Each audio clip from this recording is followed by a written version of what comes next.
Now, the latest big news that we're getting is that the US has struck the Iranian Guard Corps headquarters.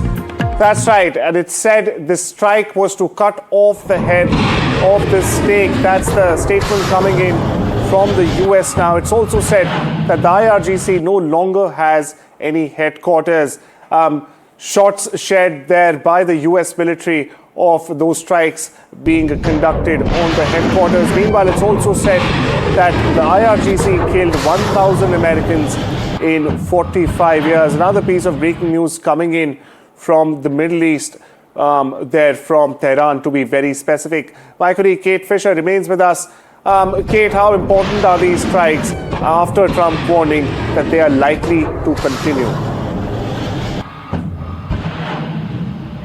You know, the sound of the strikes was so loud there, I didn't quite catch your question, but I don't know if you were asking about just how long these strikes may last, which, a bit like the objectives for this operation, we've been given very little information from the Trump administration about what the military strategy is and how long it will last. Donald Trump issued a video on his Truth Social platform earlier today, and in it he paid tribute and offered his condolences for the 3 US servicemen who have lost their lives in this operation, and suggested that there would unfortunately be more Americans who are likely to lose their lives in this operation, which would suggest that this is not yet over and that he does intend to keep up this barrage of attacks on Iran, but it is unclear for how many days that will last. Right. It's also, of course, unclear how long the Iranians will be fighting back.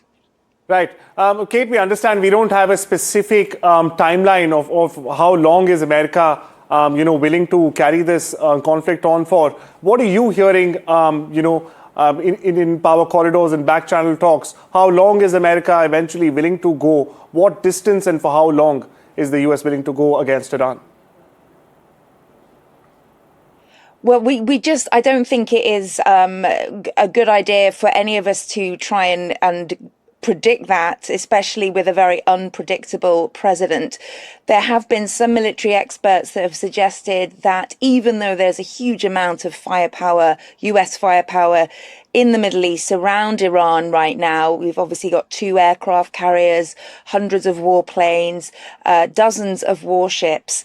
That's a huge amount, but they still say some military experts say that it's enough for maybe 7 to 10 days of really intense firing, but actually after that, it can't be sustained for a very long amount of time. So again, I cannot predict this, but it would seem that it's certainly going to go on for a few more days.